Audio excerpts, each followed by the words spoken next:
اس کی رضا اور خوشنودی حاصل کی جائے اور آتش بازی جیسے فعل حرام سے اجتناب کیا جائے۔ اسلامک ٹیچر کے پیارے دوستو، یہ تو اس رات کی فضیلت اور برکت ہے جو آپ کو مختصر ترین الفاظ میں بیان کر دی گئی ہے۔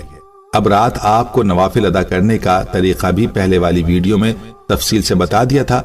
اس رات نوافل پڑھنے کی بھی بڑی فضیلت اور اہمیت ہے۔ اس کے علاوہ اس رات آیت الکرسی کو ہر مسلمان بہن بھائی لازمی 100 بار پڑھ لیں۔ اس روز آیت الکرسی پڑھنے کی بہت ہی زیادہ فضیلت وارد ہوئی ہے۔ اسلامک ٹیچر کے پیارے دوستو، اب آپ کو کرنا یہ ہے کہ 14 شعبان المبارک کو نماز عصر کے بعد اچھی طرح غسل کرنا ہے، کیونکہ کچھ دیر بعد 15 شعبان شروع ہو جائے گی۔ اس روز غسل کرنے کی بڑی فضیلت آئی ہے۔ حضور نبی کریم صلی اللہ علیہ وسلم کا ارشاد ہے، جو شخص بنیت عبادت 15ویں شب کو غسل کرے تو پانی کے ہر قطرے کے عوض اللہ تعالیٰ اسے اجر و ثواب عطا فرمائے گا۔ بعد غسل تحت الوضو پڑھے۔ ہر رکعت میں سورہ فاتحہ کے بعد آیت الکرسی 1 بار اور سورہ اخلاص 3 بار پڑھے۔ اس کے بعد 8 رکعت نماز نفل 2 رکعت کی نیت کر کے اس طرح پڑھے کہ ہر رکعت میں سورہ فاتحہ کے بعد سورہ قدر 1 مرتبہ، سورہ اخلاص 25 مرتبہ پڑھے تو اللہ تبارک و تعالی اس کو گناہوں سے پاک کر دے گا۔ اس روز 100 بار آیت الکرسی نماز مغرب سے لے کر نماز فجر کے دوران کسی بھی وقت پڑھ سکتے ہیں۔ آپ تھوڑی تھوڑی کر کے پڑھ لیں یا پھر نماز عشاء کے بعد نفل نماز ادا کرنے کے بعد آیت الکرسی کا ورد کر لیں، مگر کریں ضرور۔ اس کا فائدہ یہ ہوگا کہ جن بہن بھائیوں پر جادو، آسیب اور نظر بد کا مسئلہ ہے، انشاءاللہ اس عمل سے جادو، آسیب، جنات کا ہر طرح کا مسئلہ ختم ہو جائے گا۔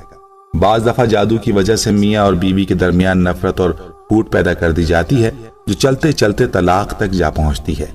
اگر دیکھیں کہ میاں اور بیوی بات بات پر لڑ پڑتے ہیں یا بلا وجہ ایک دوسرے پر نکتہ چینی اور اعتراض کی بوچھاڑ کرتے ہیں اور بعد میں سر پکڑ کے بیٹھ جاتے ہیں کہ ہم نے یہ کیا کیا، تو پانی سروں سے اونچا ہونے سے پہلے ہی آپ اس روز آیت الکرسی 100 بار پڑھ کر پانی پر دم کر دیں اور سب فیملی کو پلا دیں۔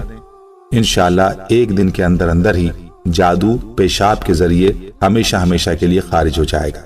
میرے ان تمام بہن بھائیوں سے گزارش ہے کہ جو جادو، آسیب اور نظر بد کی پریشانیوں میں پھنسے ہیں، وہ شب بارات کو آیت الکرسی ضرور پڑھ لیں۔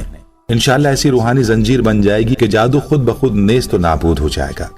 اس روز 100 بار آیت الکرسی پڑھنے سے علماء کرام نے لکھا ہے کہ جو کوئی 15 شعبان کو آیت الکرسی پڑھتا ہے تو ہر طرح کی خطرناک ترین بیماری اس کو موت تک نہیں لگتی، جیسا کہ موجودہ دور میں corona virus, cancer, high blood pressure, sugar جیسے خطرناک بیماریاں پائی جاتی ہیں۔ اللہ کریم اس کے پڑھنے سے موت تک ان بیماریوں سے نجات عطا فرما دیں گے۔ جو شخص اس روز 100 بار آیت الکرسی کو پڑھ لیتا ہے، اللہ کریم پھر اس کے مال، جان اور دولت اور اولاد کی حفاظت فرما دیتے ہیں، اور وہ سب اللہ کے حفظ و امان میں آ جاتے ہیں۔ اور جو چیز پھر اللہ کی حفاظت میں آ جائے، دنیا کی کوئی چیز اس کا بال بھی بیکا نہیں کر سکتا۔ موجودہ دور میں جو شخص ماہانہ 30,000 کما رہا ہے اور جو 30 لاکھ کما رہا ہے، وہ بھی ہر وقت بے برکتی کے گلے شکوے کرتا نظر آتا ہے۔ آپ جس سے پوچھ لیں وہ یہی کہے گا، مجھے سمجھ نہیں آتی میرا پیسہ کیسے اور کہاں لگ جاتا ہے۔ آخر یہ بے برکتی کیوں ہے؟ اس کے بہت سے اسباب ہیں جو اس وقت کی کمی کے باعث بتانا بہت مشکل ہے، مگر جو شخص اس روز 100 بار آیت الکرسی پڑھ کر اپنے گھر کے چاروں کونوں پر دم کر دیتا ہے، پھر اللہ پاک مرتے دم تک اس کے گھر سے بے برکتی کو دور کر دیتے ہیں اور کم پیسوں میں اس کا گزر بسر اچھے سے اچھے طریقے سے چلتا رہتا ہے۔ اب اسلامک ٹیچر کے پیارے دوستو، اس رات آیت الکرسی پڑھنے کی فضیلت کتنی زیادہ ہے، یہ فوائد صرف ہمیں دنیا میں ملنے ہیں، بلکہ آخرت میں بھی اس کے بڑے فوائد ہیں۔ جبکہ فرشتے اللہ کے حضور پورے سال کے نامہ اعمال پیش کریں گے تو فرشتے اللہ سے کہیں گے، اے رب، تیرا فلاں بندہ تیری حمد و ثنا میں لگا ہوا ہے، وہ آیت الکرسی پڑھ رہا ہے۔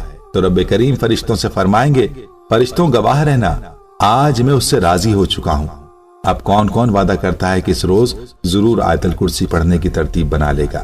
اللہ پاک ہمیں اس روز آیت الکرسی پڑھنے کی توفیق عطا فرمائے، آمین۔ پیارے دوستو، ہم یہ امید کرتے ہیں کہ آپ کو ہماری آج کی یہ ویڈیو ضرور پسند آئی ہوگی۔ اگر آپ کو ہماری آج کی یہ ویڈیو پسند آئی ہے تو آپ سے گزارش کرتے ہیں کہ آپ ہمارے چینل اسلامک ٹیچر کو ضرور سبسکرائب کر لیں اور ساتھ ہی لگے بیل کے بٹن کو بھی پریس کر لیں، تاکہ آپ کے پاس ہماری آنے والی مزید معلوماتی ویڈیوز کا نوٹیفیکیشن بر وقت ملتا رہے۔ سبسکرائب کے ساتھ ساتھ ہماری ویڈیوز کو لائک بھی کریں اور اپنی قیمتی رائے کا اظہار کمنٹس میں ضرور کریں۔ کمنٹس میں آپ اپنے سوالات بھی ہم تک پہنچا سکتے ہیں۔ اللہ تعالیٰ آپ کو اپنے حفظ و امان میں رکھے، آمین۔